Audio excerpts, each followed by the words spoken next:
Hi guys, welcome back to my channel. I just finished filming my 10 products that I regret buying. Today's video is going to be the opposite 10 products I don't regret buying. This video was inspired by Bridget from Porcelain Cosmetics. I also did a makeup clutter video that was inspired by her. I just thought this would be a great way to show products that I think are worth the money and products that I don't think are worth the money. As a consumer, I work and I buy my own things and I work really hard and I try to take the time and I always watch videos and reviews before buying a product, but sometimes they just don't work out. And sometimes I buy things on a whim and they do work out. So those are the products that I'm going to talk to you today about. In no specific order. The first product that I don't regret buying is the Beauty Blender Beauty Cleanser Solid. This is the little tiny size, it's 1 ounce. You put your brushes in here and add a little bit of water. Mine's really dirty because I just got done using it. You swirl the brush in this, like this, while it's wet, and it will get anything out of your brushes.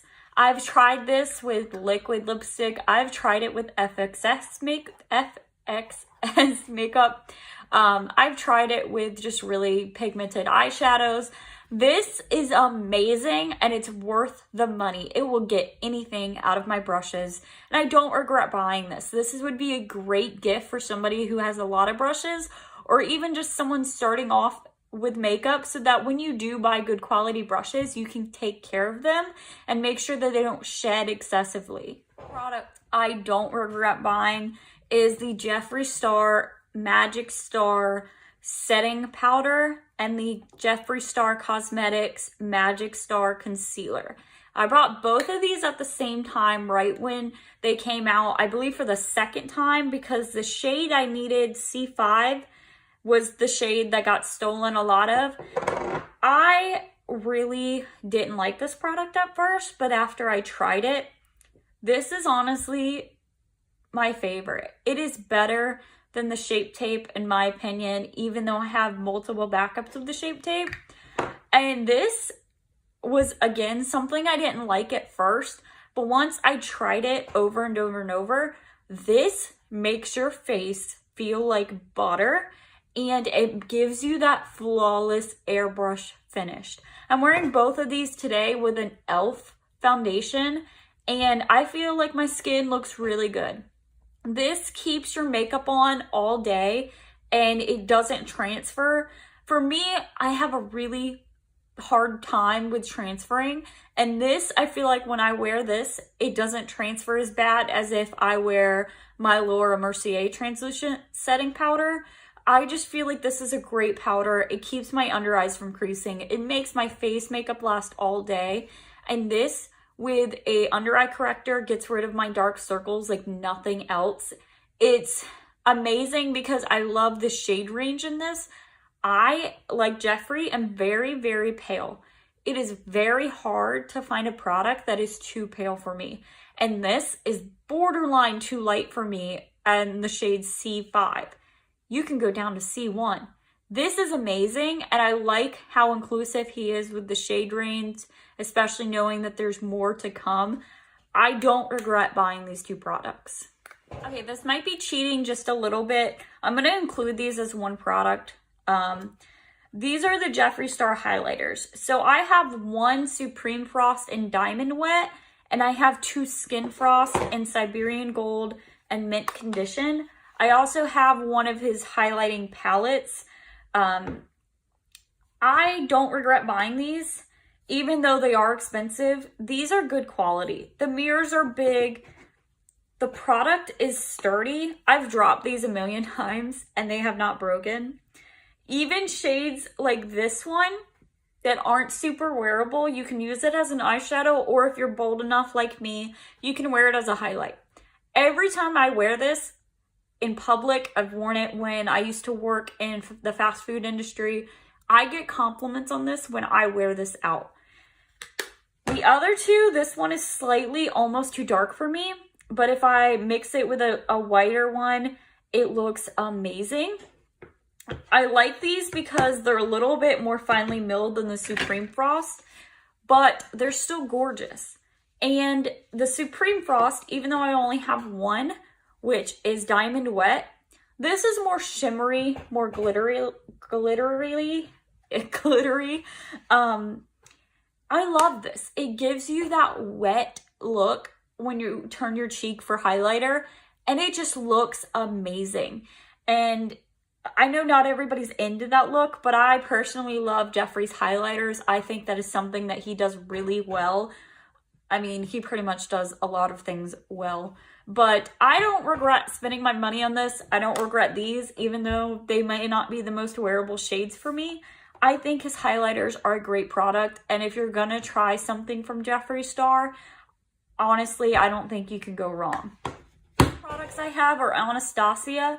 I have the mini eye primer that just came out, and I have the one I'm using for the example is Jackie Aina, but I purchased the eye primer when it first came out, and I also got Jackie Aina at the same time, and this is my first Anastasia palette. And the reason I hadn't bought them for so long is because I was keeping a lot of my makeup collection strictly vegan only. And that got really tiresome because there was a lot of products that I really wanted to try. And I know that boycotting something over time can eventually be worth it, but I don't feel like there's enough people in the beauty industry boycotting non-vegan brands for it to make a difference. So I kind of gave in to the hype of this palette and I purchased it and I loved it. So I ended up buying the other ones. This is probably my favorite one, but I have Soft Glam, I have Norvina, and Subculture. I don't have Prism, it was too old. I don't have Sultry, it was too old. And I did not buy Modern Renaissance because I have Jeffree Star's Red Blood palette, and I know that they put carmine in the eyeshadows. I'd rather use the vegan red than put a red that has beetles on my face. But these are great quality. If I was going to buy anyone a gift, I would probably buy them the Soft Glam palette. I think these are definitely worth the money. If you're a teenager, if you're an adult, if you just love playing with color, these are great.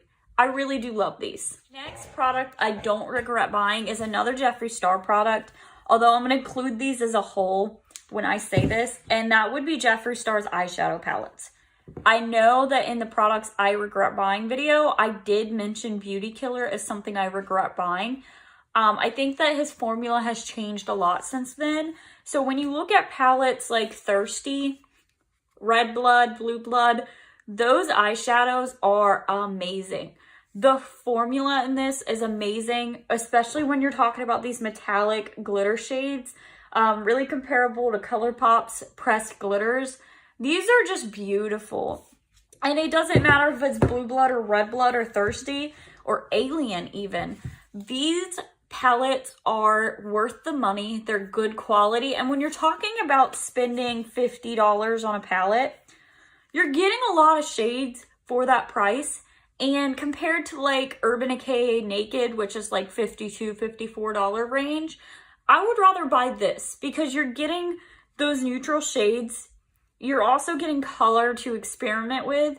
And if you're just starting out with makeup, I think it's important to kind of challenge yourself and dig into those colors and wear those neutral looks. Wear those neutral looks to work. I love wearing neutral looks to work, and I love wearing colorful looks if it's wearable and office appropriate. However, I do break out that purple eyeshadow on the weekends because it's nice to sit and play. It's nice to get your money's worth. And I think that Jeffree's palettes are worth the money. They're worth the investment. I don't regret buying is another highlighter. And this is by ColourPop in the shade Flexitarian. This is like that beautiful white gold. This is gorgeous. And I am so pale that this is amazing on my skin type or my skin tone. It just makes you look like you're glowing within, and it's buildable. So I can wear a little bit of this and just look like I'm glowing from within and it looks wearable, or I could really build it up, put it on your Cupid's bow, put it on your nose, put it above your eyebrow, put it on your chin, and just be glowing to the gods. It's one of those products you can build up as much as you like, or you can keep it subtle. And I love this product. I've recommended this to quite a few friends, and when they buy ColourPop products, they're also shocked. So I think that this is worth the investment. I think this is my second one, and I love this product. I have is also by ColourPop, and it is their Super Shock Shadows. The one I'm showing you is in the color Amaze. I've gone through about 3 or 4 of these, and I've already hit pan on this one. I actually have a backup of this in my drawer. I have a whole drawer full of ColourPop shadows. I think they're great, and the thing I love about these is that they're that unique cream to powder texture, and they're wearable. So I can put on this like orangey gold, swipe it all over my lid, maybe put a muted brown in the crease, and then just call it a day, go to work. Now you can do it with any shadow. I have pinks, I have golds, and they do fun collections like the Halo Top ColourPop collection. This is a really frosty white. They have the pinks. It's just fun, it's wearable, whether you want to wear it to the office, whether you want to wear it on the weekend. These are great products. They're worth the investment. They're great for tweens, teens, adults. I think they're lovely. This is Amaze. I keep her right in the front because she's my favorite. And then I start from lightest to my collection colors that were limited edition. And then I go back by colors. So this is like the pinky orange row. These are my colorful ones. And then I have more browns and like other colors down here. So just to show you how much I like ColourPop shadows, that's my ColourPop drawer. Product that I don't regret buying is also another ColourPop product. I swear this isn't sponsored. And that is their eyeshadow palettes. I have the Honey one, and I love this because yellow eyeshadow is one of those things that some people love, some people are intimidated by it. And I love that they included these brown and kind of muted yellow shades, because if you're intimidated by yellow, it makes it more wearable. I love the pressed glitters. I know that some people have a problem with this because they're not eye safe. I think that if you're careful with it and you watch what's going in your eye and how you apply it, that they can be really beautiful. And that's also why I purchased the whole pressed glitter palette. I haven't dived into this one yet, but they're beautiful. And they swatch well, and they can really just bump up any look. And whether it's the Honey or the Sweet Talk or any of their 9pan palettes, I think that these are a great investment. They're a great gift. If I was going to gift somebody an eyeshadow that was drugstore, it'd probably be ColourPop. So those are my 10 products that I don't regret buying. Leave a comment. Let me know what products you don't regret buying. And if you haven't already, please subscribe to my channel. Give this video a thumbs up if you liked it. And I will see you in the next one. Thank you.